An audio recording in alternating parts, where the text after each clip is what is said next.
Bosu wala hamu ka fa ne pa su ni ka brite alo mo do ha fo ka bu skoto na ifo no ne ka bisana energie na ba energie o abrite na achinda nga ne établissement Dogos de na ma hankali de abahin kalu abo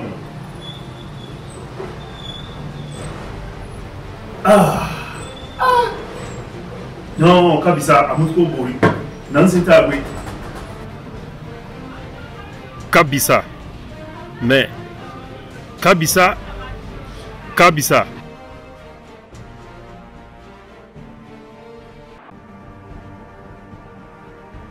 Établissement Dogos. Établissement Dogos après gros arrondissement un mois de non. Moi sort de un pays commissariat central là. Numéro de téléphone Pébara 95 98 08 Karukanam 97 07 37 69 établissement Dogos Kabisa.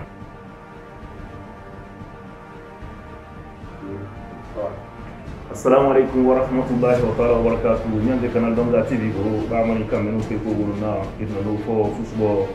na irbara he foka no kanu burkallu ba mani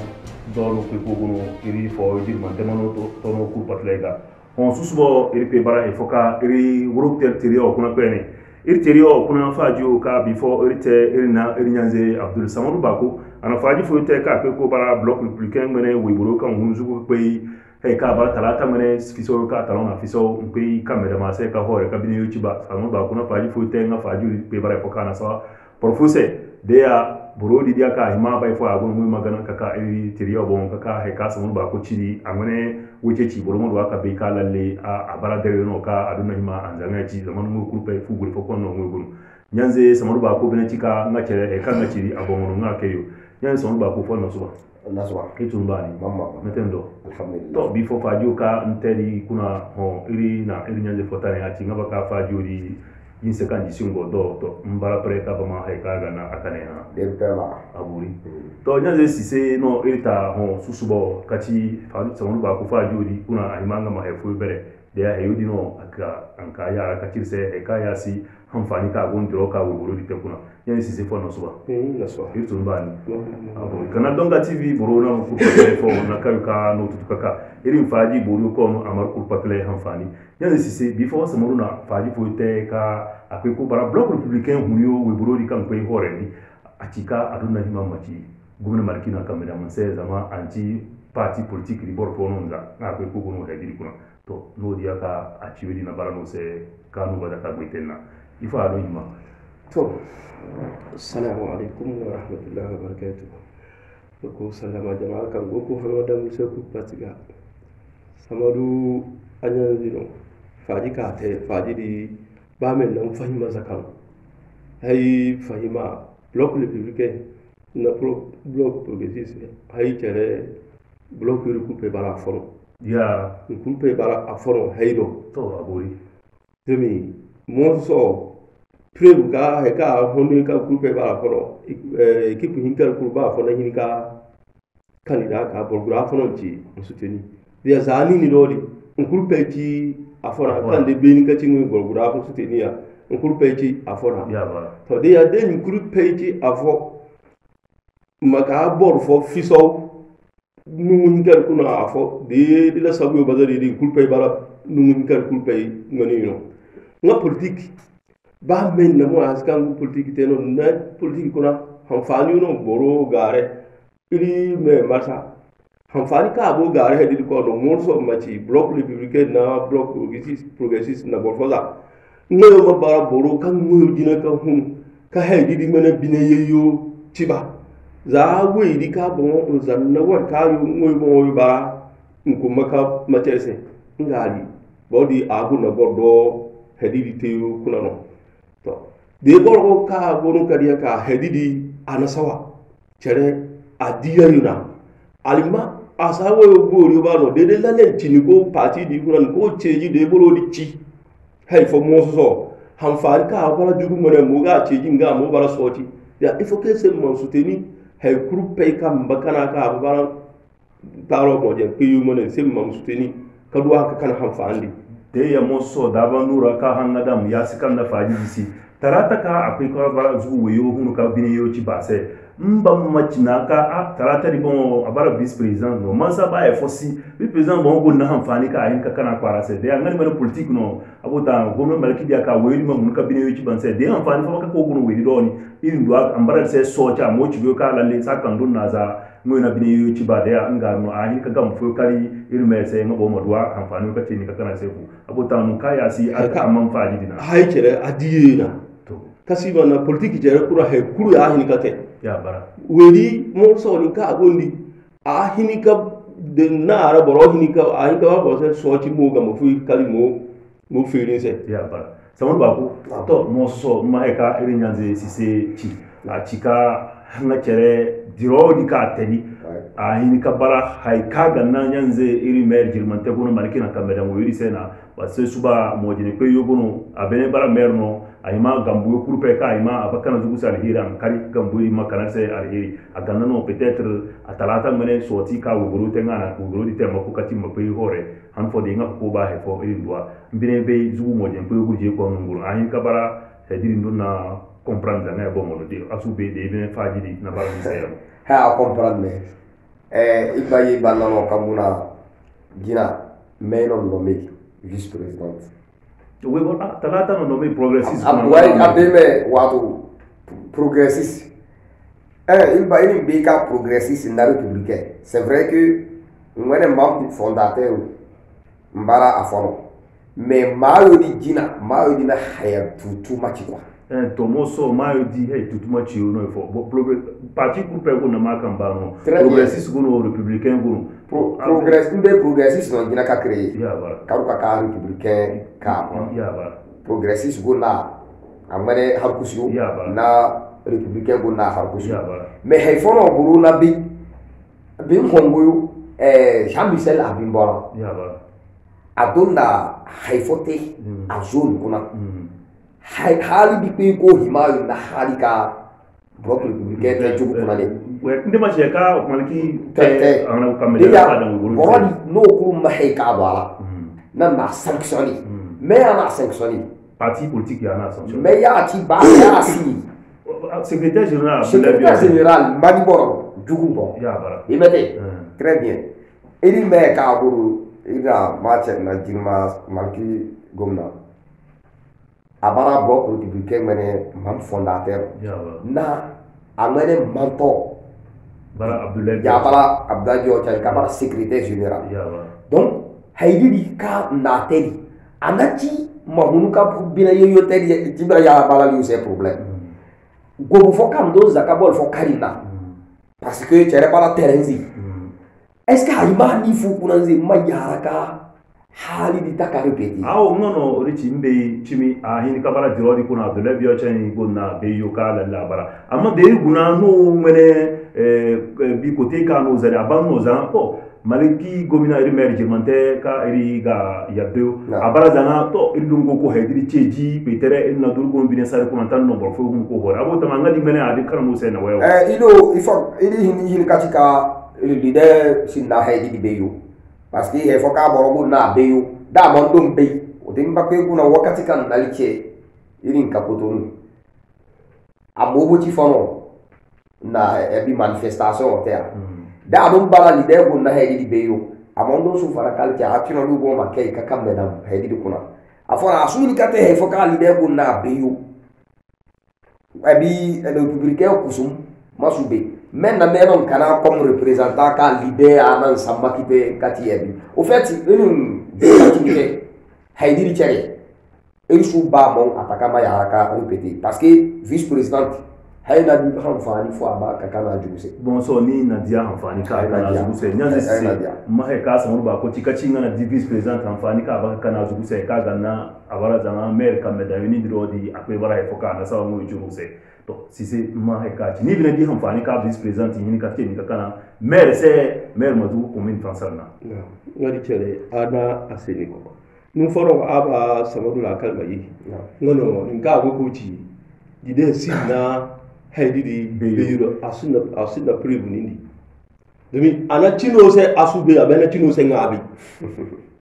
abina na ba no ka achari war ka yo nche we bolo ka yo nche njiro we bolo no bina no 80% kun ka no pe ko ni no halboli ro bo no we bolo no nche nin do di boroso hini ka ci l'idée go na beyo o asina beyo mo so me bo na bara jahil he didi kura hala mo ga te abe mo ka ga te alman no go ko hay fo teno de hay fo ka bor foro ka be go no dia ka nasawa alma de atte no fo ka me no so sula saw ne iri go jugu ko ne no ngan na tournoi organisé ka ti tournoi abiti 100% abiti de mete tournoi di kura hala abiti bo ka te bon quand tournoi abiti o abiti bara ifo bloc républicain est-ce que ahimam matun ko hay fotte do mi hadidi ba da ngamba ci comme campagne aba ahimam matun ko hay fotte du ko ne nga ambara membre subi to membre fa subi ma ninga membre subi no nka to ninga mba autorisation ta nka to ninga mairie a ben autorisation mairie a ko autorisation no ninga mairie mana Masa moso uja chibeni seka autorisation do no maire ma ninka maire man asa tinedi na ta har ka to hali piloro to mbe yo ni do di ngam maire ko ti meta atikete hay fo zanga ya magonu da dia de an ci nga do autorisation no nga do ba mu fo dia ngasu babina to de ya chimino fadi de ya bara ya ko bara hay foka ba kani mam dia samu ba ko moso dia barika block di kuna dia abara zama tentense na o kama ne te no bo tinga mate de mete de zama akai ku baro ya bin so est-ce que il paradis ba du hanfani akona na chimiro e fa agonu kwa ka iri gonu ko il kuro de dum kai ka meche ngul fote nar pe l'idée di dum de ka ba me ko na hal nan hal yudi hay personnellement asuko hal yudi apprécier mais hay foro li ba be hanga tere su beri ka bisa bongo ko ndia bol fo guru ka ho no hay basi wallahi gunu lida ble biota na il mere me bini kasuko adarcité to moso ri suba bin sin na uja forma bol agon be nti na uja ko na uja imam maka kana se uja di bon no badia de chimin ban no yiko morwa ka sin uja no ka ma che ni ka bol fo ni ka chin tama ni ka be inda ba bol fo ma che ka ba ka se hay senni ka kana uja no ifo wakati ka ili do be mo aska me shuhu na ri be députation mo aska he di passer mais hey mo dine ne ili babe wali jumaru abi mais le régime a tabakasé ni en français quand il y a des gens qui sont parmi nous mais qui font semblant d'être avec nous mais qui ne sont pas avec nous na comprendre na répéter en délit quand otika de bon gono nous faut ahimano kusuma mo gono di ne kurkan ne gono ne na timino parti di sel mais en amont ni gono ne mais bon fait gono ne a part na sina sa di conflit gono na mais bini de masamba kashika wakati di yasika ateli yabaza mais gana runguru mais gana runguru mais agudo do il faut gana anti tama fuji na nkimeke ni lojina tamana ko tamana gbeitena nyansisi faji ka gondi moso no ba diro di ka gon bloc républicain seni kuna machi ho suba wotea moso nkana terrain seni abara gana boro ya na nkupu di organiser ka kwe cha bete se a ibaka e fotea mabo o muzga moso amoso don tube dan tika aka sintino arukama to ahin kabara gana no anahin ka yara mer bongo se o ahin kabara buro kan don da diri organiser kabara di ngoya dum bar matirote mer serbu na fa izanga ka batete to no bongo kusum est-ce que du roi di kan na te halka to baro di organiser kuna di da baraka na nu densi da faji fo gon ka asuko kanina ka gundo di roi di kuna nganyu hatta bangoyri na zimbi hatanda moso so maliki makka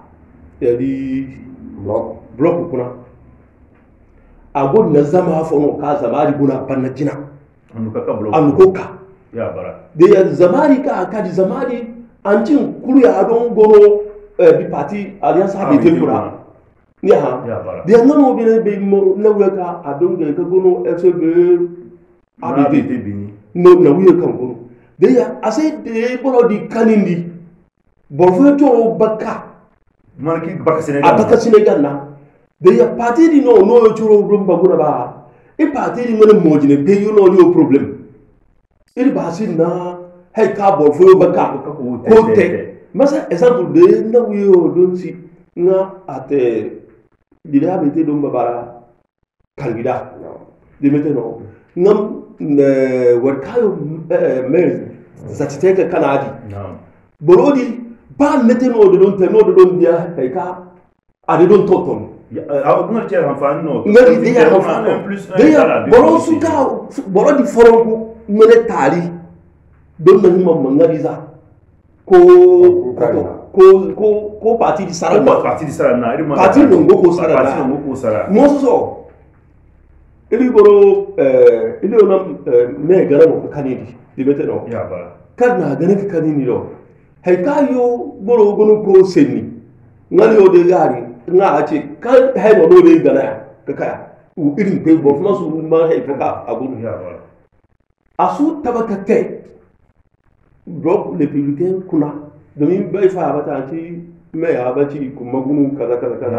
war kayo kadi iri obo na gurgo kadi sawara ko ti a awo ngade na ali toro de gonno ka ide babo da ma na ci diro di kuna borfo musum borfo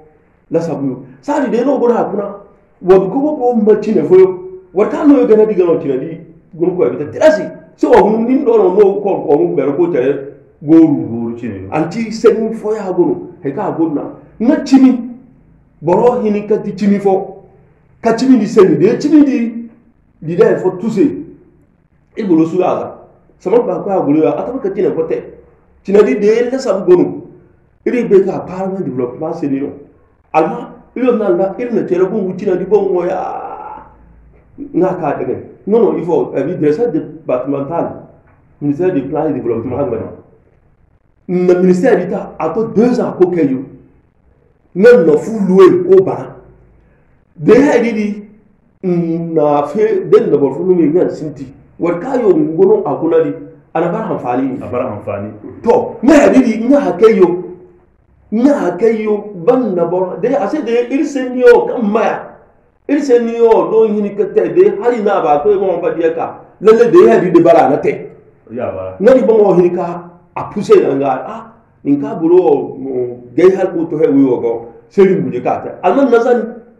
na bara na zahin ka bara hadide no se ni ma ngo ku ga solution ci jimbe diro fo gonu ka sin ka tekiki mo so samar ba ko faji ka yin da se kana wato amfani ka gonu diro ka eri ko ko te ko min kuna a kurpai ba me da sabu moje ne peyo se ni ko no to moje ne peyo se ni ko no pete na we fo cin ka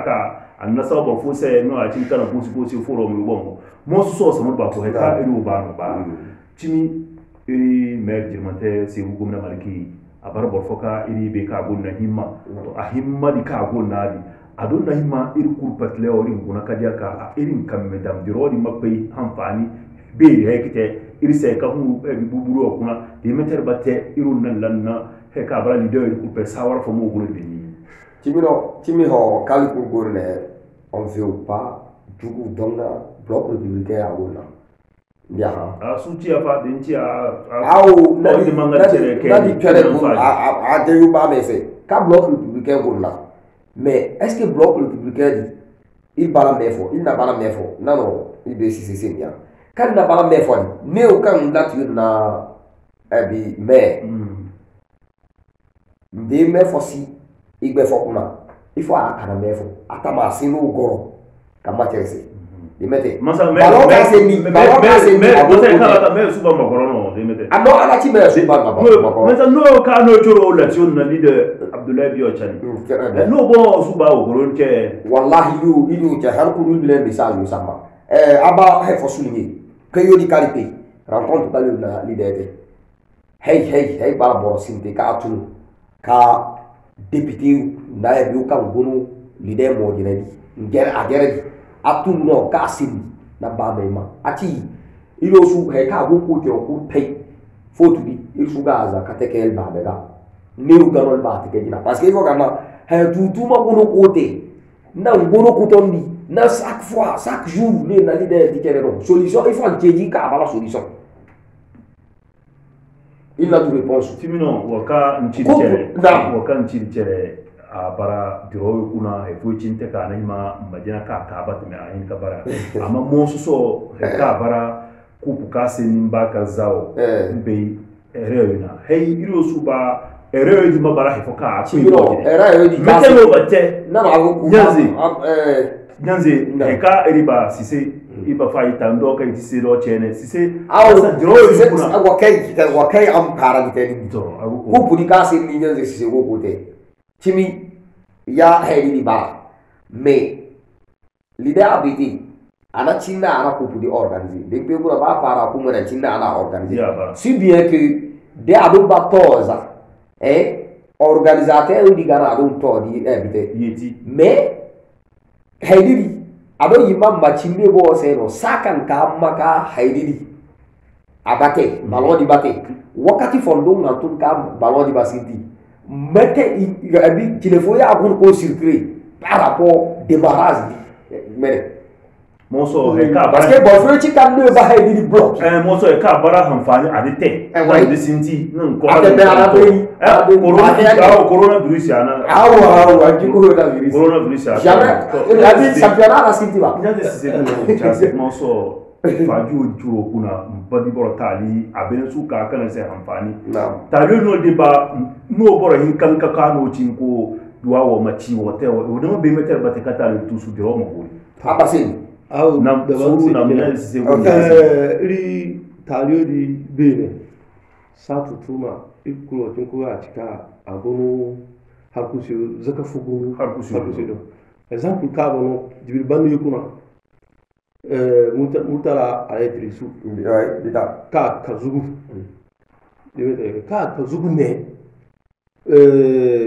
abite ministère na abite chine ka te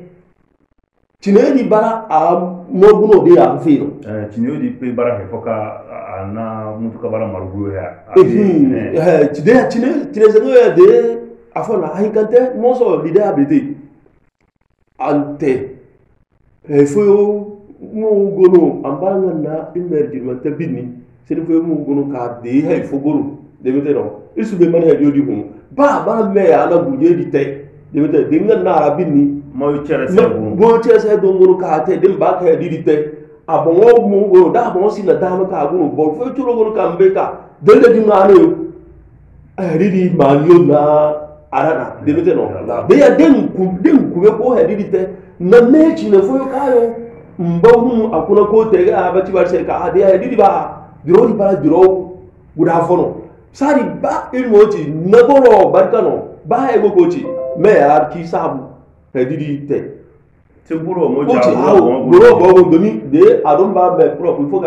azibano il faut que no guro subaka ya ba de nini do di de iri de hakusi odi gono ko ma ilitini ngambe ka mbongo ya veyo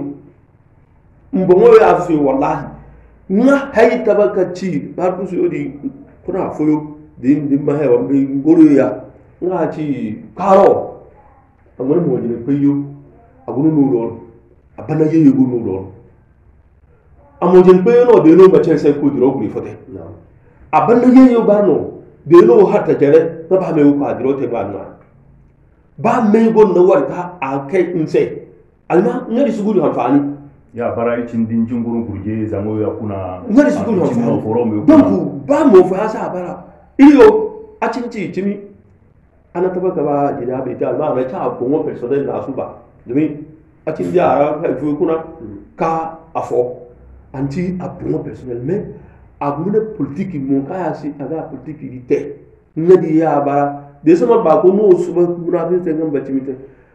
ka 2016 ka régime ka wallahi jugu kuna ne parti abete ba no da asipere hay kuchi no si usu mu fokan bati ngono ko abete ngai wori mu fote asi alma bakati ka deze mariki ka mariki uroti te diro kuna tifo no mu mayo sinti ko yoje da be chere ko modo ba ma be de stress abota ma akading parti alliance abete parti diga no ka bon ciban na zama sai de aba ma be ba mouvement na créé kaci no mouvement na gayo ka bunu ko tedi domin ina tournoi organisé à Saint-Sada musu no cha bunu abita asun fo bi jugu commune no pour pay kono no tournoi organisé ko pe nga abongo cinka nga iri pe nga hekayo ate ana haitu tume te nga ban su diara nde ma na ba nyade Abdurrahman nga hene boro ko gbe fo te nga mama nga su diara han ka hena ka ko ma diara mbe han dina anti soci zama hunno ya ba biya tutuma don ba bi te su abi be ya ba ndong bo tutuma don ka mbara to su abi ya ba halu mo fo ka su abi yo ana haika agunu ko te mouvement yo ne ka agunu ko te narka anangari na mboro hunu ase he ko kura ba to de ase anachi ba don de maliki kano kana tinga kana di mouvement fo ate an zaka ka abi to timino he kan chidi a hin kabara ba zufa idiya bo fo kan na mouvement yo na mun bas ne ngaba me jenda ngam zaka ka exemple honorable mbida mouvement fo na jere ka te na adukato ka wuro FCB ko na ka bite mouvement na kana ya bara samu ba ku mo so he ka guro dro ku pe ko ba chimi ikuro guje ka ba ko na zu mo je sin no go kuji be politique kuna bene ba men na he ka aba ntem ma cinga ya guro he ya jinu he ya ta nga cin kana se chubuyo an du ka bara he zanga pe ko bara izam fo cingoro irise iri dro kuna asimina ba fosu ba ma cinga ku ga no dan mu fa ko labu ba ko amfani na ayin ka bara dro ya cingoro na se ya ka a kan ari ko seno moso DG gona malki kamenda yo ka da mo di se ka ndorbi abutama irinya se yaran se heika abara DG gona malki ko gare na ana kamenda mse suba da ko pe gambo kalyo am suga gunara abutama bin wurun se ndo aka be to no bene pe ko bara he foka peut-être no do ka indum tamayu ka il frère il bere il baba Abdoulaye Bio Chani peteredi abado ala ngana ka pe bara foka bara candidat to ngari mene binasari pe sawan na hore o ngadi anam problem yo ku pe mo so ti no turu di ma kun kunika ku fansi kada il kur patle sa mon ba ko si c'est bloc républicain no bara diro gol foko on lo gono il to élection présidentielle Patrice Talon bara candidat talata bara vice président mansa no ku pe ba ko maka Patrice Talon gana na di meteno mate nari cer barati la siro il faut gana barati la si il faut que na ba tres asu be de si zaman ko na candidat fo ka abara zu boro ko yene haramo ko zu kuna na abansi antia ilo turu ilo ka dilio head na sisi il bala bloc républicain mere alera de mete donc il y basi na candidat ka baka présenter une fois que il de kali gana le coup pay hal kusu ti abi wa adere Patrice Talon ici na choix fa ben na no liet parce que il faut que na yo pays na di région anda région ka katibaze de no nam Patrice Talon yekite ham fa he ka wulu ka ko no guru a wakati a toya il faut que na ba ti bo fo ba voter nous fo de moso nya sisi moso iri no bara bloc républicain membre no gomina malkino no bene gana kaka bloc républicain bi idondo honne Alassane Djimba banna FCB na moso Alassane Djimba petere no riba abene bara candidat ba gono malki do de mbaye mbi aw boro bara do boro nanteno na lesam non la sabuno mbongo madia heyo akuna hamfani ase aw heyo akuna hamfani para se ya nini do di semma mbongo lu nda sabu kan pete se di malu boro machi kamane de tia antun kote a chere sutea de moso il faut mbaka tirse apana sabuno kadia de al moso na fi sojina aw hay na fi sojina wallahi ena biso manapi mo me ba du militant o na goma malki bene bara mam fondateur na ci wo gana ne de moso de na gana ma malki gana jina na wo Abdurrahman est-ce que do ba ya bona bara patron quand on paye élection 2016 ka wor ka kanana so afusen hunno ya bara kaye na mun fo mba ma hunna awo ana ta abana ci atino ala sabu ka ala bisa sai wakayo hunu ya gol banda na hunu parce que kalaze su soit na porte ngano on le connaît basi fo audio hunu kan basi wana porte non ala sa jimbati ala cha ala na ga ka bete moso jinga wadi ndani na cha fa sababu ko bani moso e ka bono si se ka ngana kuswa te jina si se sa bomba kuswa te asa njimba candidato ka de me candidato ka ngadi kurudia merere ahu ifo so de be o ka ru we be ka iba be jimba aba gateri kaji abashi han de mete ba no mali no ka ba candidat FCBO c'est même so India Pakistan le président de la République Guillemante après ko ba candidat bloc républicain de progressiste kar kana we boro foka nga bolo ndi bo amali cinku kanin sete candidat no di ko wonde abika ci mete FCBO de ka jimba abene jinew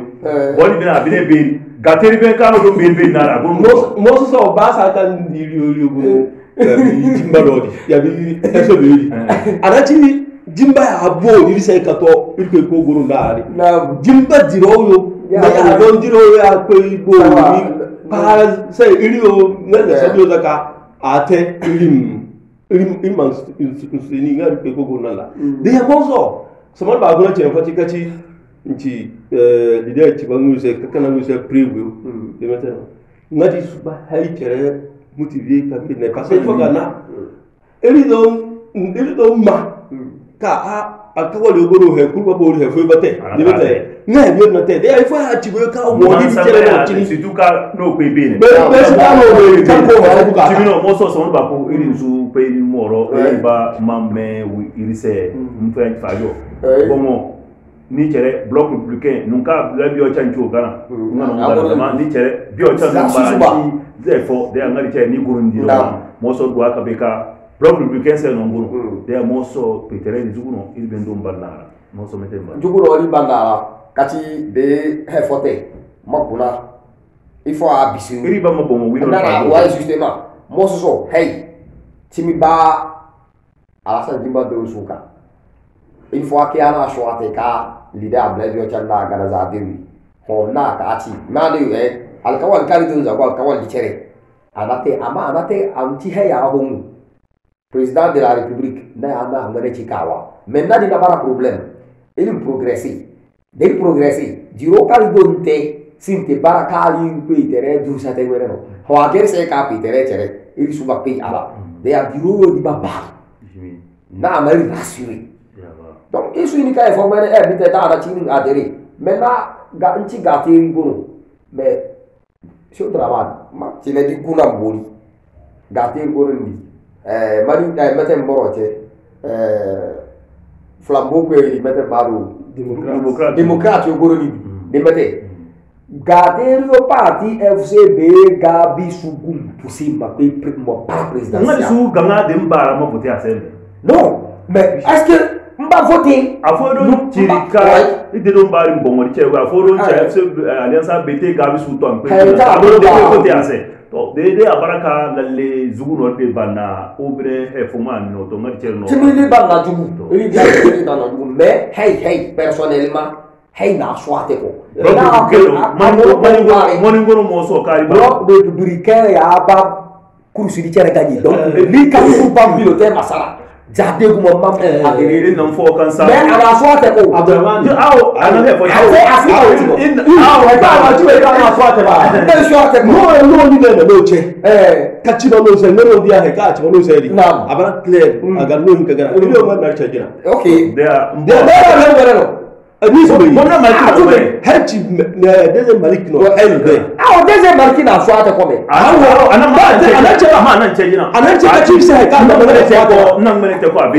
aba ce ka ci ba sai ka ta ne swate ni ci sai da nan ko ben kira da ci ba sai ngadi da hanfani ta agoro pa sai ba hanfani ba go ana je se da il comprendre masa il do fo ka no sabu iri do aka be ka droka iri ko te bara zugu mojen pe no kana donga tv bro bara he fo ka ba wakati fo ha ka pe ko bara zugu sen ni mo je ko no ko teji iri cimba maci wo ka fajir sai he ka bara iri ga bu fi no wo ka de ko nani ya kurpai ka ba faju ka ba amfani irin te nyan si mana shi wata jina ba mai kurpai do aka bi a ba ko na su deuxième gouvernement kinan ce nga na convaincre a hin ka pe do ba do da ba mana convaincre san ma jina zaka yi benji no ka puna don gono